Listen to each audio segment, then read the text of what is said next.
Hello everybody. आज की poem है a work of artifice. Artifice के दो मीनिंग होते हैं। एक मीनिंग होता है चालाकी, चतुराई, और दूसरा मतलब होता है शिल्पकार। शिल्पकार कौन होता है? शिल्पकार उसे कहते हैं जो मिट्टी से मूर्ति बनाए या लकड़ी से मूर्ति बनाए या पत्थर से मूर्ति, वो शिल्पकार। शिल्पकार का एक कार। इसकी पोएटेस हैं मार्क पर्सी। देखिए, इस पोएम को स्टार्ट करने से पहले चीज समझ लीजिए। ये पोएम लिखी गई थी 1970 में। तो उस समय जो हमारे समाज में, हमारी सोसाइटी में औरतों की स्थिति थी, थोड़ी खराब थी। उन्हें राइट्स नहीं मिले हुए थे, और हमारी मेल डोमिनेंट सोसाइटी थी। तो आदमी उन पर अपना अधिकार चलाया था। अब तो सब स्थितियां बदल चुकी हैं, अब ऐसा नहीं है। लेकिन उन्होंने तो काफी समय पहले लगी 1970 में। तो यहाँ एक वर्ड यूज कर रही हैं, बॉन्साई। लेकिन वो बॉन्साई वर्ड तो बॉन्साई है, लेकिन वो रेफर कर रहा है उस समय की विमेन्स को, औरतों कि उस समय की औरतों के साथ कैसा व्यवहार। चलिए शुरू करते हैं। तो बॉन्साई ट्री, बॉन्साई पेड़, आप लोग जानते हैं जो बड़े बड़े पेड़ होते हैं उनको छोटा बना दें कटिंग कर कर। 2 4 5 साल में तो वो छोटे हो जाते हैं। शेप भी कुछ ऐसी ही होती है। तो वो बॉन्साई ट्री होता है इस टाइप। इन अट्रैक्टिव पॉट, अट्रैक्टिव कहते हैं ब्यूटीफुल।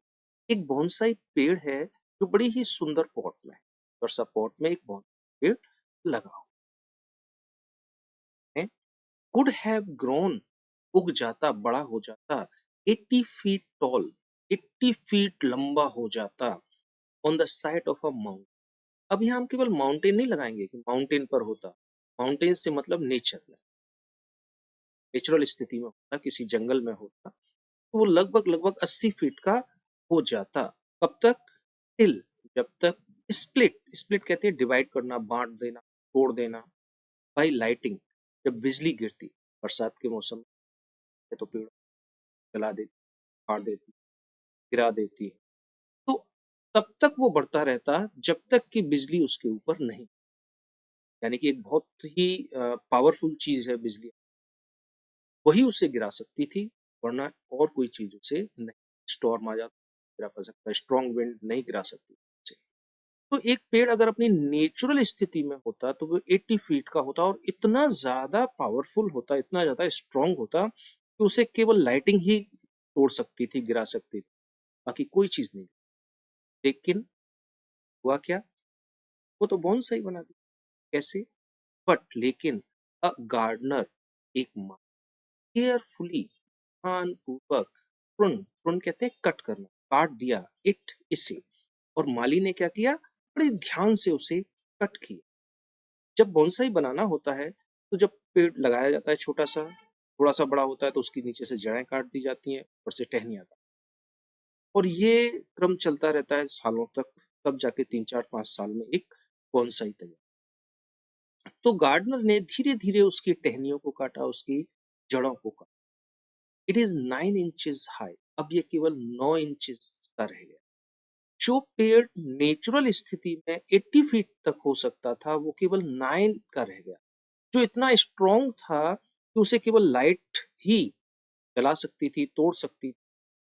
लेकिन अब 9 इंच का है, क्या स्ट्रॉन्ग होगा वो? नहीं होगा। सारी स्ट्रॉन्गनेस जितनी भी थी खत्म। एवरी डे, हर एक दिन, as he refers to gardener, gardener के लिए आया ही। ब्रिडल्स कहते हैं कट करना, बैक द ब्रांच, क्योंकि हर दिन गार्डनर ने जो है उसकी ब्रांचेस को कट किया, इसके कारण वो छोटा रह रहे हैं। अगर इसमें हम फिगर ऑफ स्पीच की बात करें तो यहाँ है एलिट्रेशन। एलिट्रेशन जो पोइटिक डिवाइस होती है, कब होती है? जब एक ही लाइन के कुछ वर्ड्स ऐसे आए जिनमें कि स्टार्टिंग का कॉन्सोनेंट साउंड सेम हो। बैक ब्रांचेस, बैक ब्रांचेस, इस वजह से यहाँ एलिट्रेशन। द गार्डनर, गार्डनर जो है, टून्स कहते हैं गुनगुना। गार्डनर जो है, आदमी कब गुनगुनाता है? जब बहुत खुश होता है। तो गार्डनर उसकी कटिंग छटिंग करके उसे छोटा सा बना दिया, और उससे वो बहुत ज्यादा खुश है। अब देखिए, अगर थोड़ा सा पीछे चले तो यहाँ पर बॉन्साई ट्री की जगह आप लगाइए वीमेन। समाज में औरतों की स्थिति बहुत छोटी कर दी है 1970 की। अब नहीं, अब तो समाज में औरतों को बराबर कर। तो बोनसाई ट्री की तरह से 1970 में औरतों की स्थिति बहुत छोटी-सी थी। क्यों कर दी गई? अगर उन्हें नेचुरल एटमॉस्फेयर मिलता, तो वो भी कुछ कर गुजरती, कुछ बड़ी बनती, कर जाती। लेकिन गार्डनर कौन है? उस घर के मेल। उन्होंने क्या किया, धीरे-धीरे उसमें कटिंग-छटिंग कर दी और उसे केवल 9 इंच का छोड़ा, यानी कि छोटा-सा छोड़ा। यानी कि औरतों की जो इमेज थी वो बहुत ही छोटी-सी बना दी। कैसे? आप ज़्यादा पढ़ेंगे नहीं, आप ज़्यादा घर से नहीं निकलेंगे, पड़ोसी से बात नहीं करेंगे, बाज़ार में नहीं जाएँगे, सड़क पे खड़े होके कुछ खाएँगे नहीं। इस तरह की मर्यादा से संबंधित चीज़ों पर थोप दी कि वो कुछ कर ना पाएँ। फिर आगे है द गार्डनर क्रून कहते हैं गुनगुनाना। कब गुनगुनाएगा आदमी? जब खुश होगा। तो गार्डनर खुश है। तो ऐसे ही मेल जो थे, समाज के जो पुरुष थे, उन्होंने स्त्रियों को बहुत सारे नियमों में बांध दिया और इससे वो बहुत ज्यादा खुश हुए और कह रहे हैं इट इज योर नेचर। बोले यही तो तुम्हारा नेचर है। नेचर से मतलब आप पेट लगा सकते हैं, भाग्य। बोले यही तुम्हारा भाग्य है। क्या? टू बी स्मॉल, छोटा होना, एंड कॉजी, कंफर्ट, आराम से रहना, डोमेस्टिक, घरेलू बनकर रहना, एंड वीक, और जोर रहना। तो गार्डनर कह रहा है, बड़ा खुश है वो अपने काम से और कह रहा है कि यही तो तुम्हारा भाग्य है। छोटे रहो, आराम से रहो, घर में शांति से रहो, कमजोर रहो। यानी कि गार्डनर का मतलब हमारे जो पुरुष हैं, वो बड़े खुश हैं औरतों को नियमों में बांध कर और उनसे कह रहे हैं, अरे तुम तो छोटे से हो, आराम से घर में रहो ना, तुम्हें बाहर जाने की जरूरत क्या है? घरेलू कामकाज देखो, बाहर के काम तो हम देख ही लेंगे। अरे तुम बहुत कमजोर हो, तुम कोमल हो, मुलायम हो, तुम नहीं जा सकते। आदमी ये कर देंगे, वो कर देंगे, तुम्हारे साथ ये गलत होगा, तुम्हारे ऐसा होगा, तुम्हारे वैसा होगा। तो औरतों की जो ग्रोथ है वो उन्होंने यहाँ रोक रखा। फिर कह रहे हैं हाउ लकी, कितने भाग्यशाली हो तुम, लिटिल ट्री, छोटे पेड़। गार्डनर कह रहा है छोटे पेड़ तुम कितने भाग्यशाली हो, to have a pot to grow in, to have a pot, तुम्हारे पास एक पॉट है, एक पॉट है, टू ग्रो इन, जिसमें तुम बड़े हो सकते हो। तो ऐसे ही आदमी कह देता है कि अरे तुम्हें जरूरत क्या है बाहर निकलने की, क्या जरूरत है तुम्हें पढ़ने की, हम कमा के ला रहे हैं। तुम्हें तो घर में सब कुछ मिल रहा है, पॉट है तुम्हारे पास, यानी कि एक घर है और उसमें आराम से बड़े हो ना, इसी में रहो घर में, आराम से खाओ, हम कमा के निकल आएंगे, तुम्हारे लिए कपड़े लेके आएंगे, तुम्हें बाहर निकलने की जरूरत नहीं है।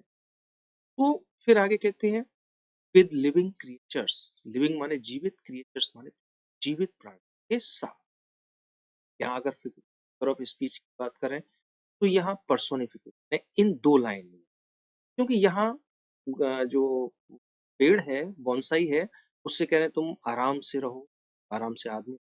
पर्सोनिफिकेशन कब होता है?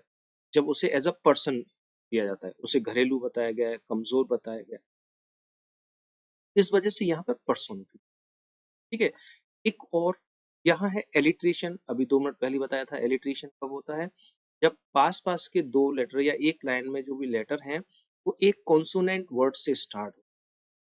लकी, लिटिल, की, लिटिल, एलिट्रेशन। और साथ ही साथ यहाँ आयरनी भी। आयरनी कब होती है? आयरनी होती है कि वर्ड तो कुछ और यूज किया जाएगा लेकिन मीनिंग अपोजिट निकले। तो यहाँ अगर आप देखें तो वर्ड यूज हो रहा है लकी। हाउ लकी, तुम कितने भाग्यशाली हो। लेकिन वो पेड़ जो 80 फीट तक जा सकता था वो 9 इंच का रह गया। क्या वो भाग्यशाली है? क्या वो खुश है? नहीं। तो यहाँ स्थिति कुछ और है, बता कुछ और दी जा रही, अपोजिट बताई जा रही। तो यहाँ आयरन आगे देखते हैं। नेक्स्ट है ये। लेकिन इससे पहले यहां से शुरू करें। विद लिविंग क्रिएचर्स, जीवित प्राणियों के साथ, वन मस्ट बिगिन, एक व्यक्ति को शुरू करना चाहिए वेरी अर्ली, बहुत जल्दी ही, टू ड्वार्फ, ड्वार्फ कहते हैं शॉर्टी, छोटा बना देना, होना बनाने, देयर ग्रोथ, उसकी उम्र। अब मान लो पेड़ बहुत बड़ा है तो उसे काट के आप बोनसाई नहीं बना सकते। तो वो बहुत छोटा होता है तभी से उसकी कटिंग शुरू हो जाए। तो वो कह रहे हैं कि अगर आपको किसी की ग्रोथ रोकनी है, छोटा बनाना है उसे, तो बहुत जल्दी, जितनी जल्दी हो सके उतनी जल्दी ही तुम्हें शुरुआत करनी चाहिए। द बाउंड, पैरों को बांध, पैरों में बेड़ियां बांध दी, किसकी? नियमों की, समाज की। लोग क्या कहेंगे अगर तुम घर से बाहर जाओगी, तुम काम करोगी तो हमारी क्या इज्जत रहेगी। द क्रिपल्ड ब्रेन, क्रिपल्ड कहते हैं अपाहिज बना देना, ब्रेन मस्तिष्क को शुरू से ही मस्तिष्क को अपाहिज बना दिया जाता है। यानी कि उनको ऐसा कर दिया जाता है कि जो तुमसे कहा जाए तुम बस वही करो, अपनी तरफ से तुम्हें नया कुछ सोचने की आवश्यकता नहीं है। तुम कुछ सोच नहीं सकती, तुम पढ़ी लिखी नहीं हो, तुम समझदार नहीं हो। The hair is curler, in curler. Curler मतलब वो जो रोल होते हैं जिससे बालों में लपेटते हैं, जिससे बाल कर्ली हो, उस रोल को कर्लर। तो बालों में कर्लर है, यानी कि तुम्हें सुंदर बना दी, तुम्हें सुंदर बना के घर में बिठा दी, तुम खुश? बोले बहुत सुंदर, घर में रहते हैं हम।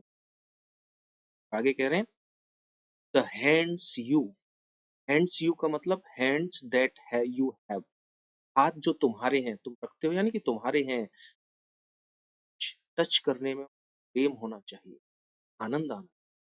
तो कहना ये चाह रहा है कि तुम अगर बाहर जाओगी, काम करोगे, तो तुम्हारे जो कोमल कोमल हाथ हैं, जिनको टच करने पर मनुष्य को, आदमी को खुशी मिलनी चाहिए, वो जब टाइट हो जाएंगे तो खुशी मिलेगी क्या? नहीं मिलेगी। वो तुमसे प्रेम नहीं करेगा, इसलिए तुम्हें कोई भी भारी काम, हाँ, चाहिए। तो एक तो समाज के बंधन लगा दिए उस पर, और फिर क्या किया, पैरों में सामाजिक रूल्स की बेड़ियां डाल दी, और फिर उसे सुंदरता का एक और दे दिया कि भाई सुंदर बन के रहो, तुम सुंदर होगे, अच्छे दिखोगे, तो लोग तुम्हें पसंद करें।